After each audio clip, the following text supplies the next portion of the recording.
எங்கள் பொண்ணுங்க லவ்வே பண்ண வேணாம்னு சொல்கிறோமே, லவ் பண்ணாதன்னு சொல்லி தான் இப்போ லவ்ன்ற விஷயமே வந்து தப்புன்னு சொல்லி தானே எங்கள் பிள்ளைகளுக்கு வளர்க்குறோம். கரெக்ட், பண்ணிட்டாங்க. எவனையும் லவ் பண்ணுன்னு சொல்லி பண்ணிட்டாங்க, கொன்றுணுமா யாருக்கு? அதாவது சரி, இப்போ நீங்கள் இந்த கேள்வி கேட்குறீங்களே, இது லட்சத்தில் ஒரு குடும்பத்தில் நடக்குது.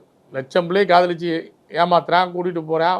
ஒரு சிலர் நல்லா வாழ்கிறாங்க, சில பேர் போகிற வரல ரோட்டில் விட்டுட்டு போயிடுறான், பணம் பறிக்கிறான். இவ்வளோ நடக்குது இந்த 1,00,000 குடும்பங்களில்.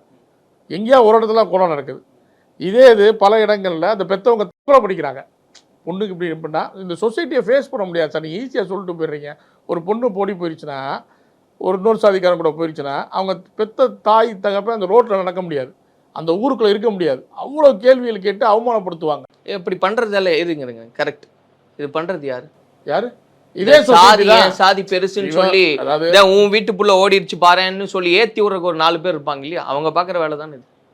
உங்க சமூகம், உங்க சமூகத்தை சொல்ல ஒரு சமூகத்தில் இப்படியான ஆட்கள் இருக்காங்க இல்லையா, இவங்கனால தானே அவங்க தற்கொலை பண்ணிக்கிறாங்க. அப்ப வெக்கி தலை குனிய வேண்டியது யார்? சரி, நான் சொல்றேன், அவன் நீங்களே ஏற்றி விடுறீங்கன்னா, இல்லைன்னா நீங்களா உன் வீட்டுக்குள்ள ஓடிடுச்சு நமக்கு மானம் இல்லையா, மரியாதை இல்லையான்னு ஒவ்வொருத்தரையும் கேட்கிறேன். ஒவ்வொரு சமூகத்தில் இருக்கிற மக்களை அவங்க ஏற்றி விடுறதுனால தானே அவங்க தலை குனிஞ்சு போறாங்க, பண்ணிக்கிறாங்கன்னு நீங்களே பண்ணி விட்டு நீங்களே வந்து அப்படி பண்ணிட்டாங்கன்னு கதறீங்களே. அதுக்கு தான் நான் என்ன சொல்றேன்னா, நீ காதலிக்கிறீல யோக்கியமான வீட்டில் வந்து பொண்ணு கேள்வி, எதுக்கு ஒரு பொண்ணை கூட்டிட்டு ஓடுற?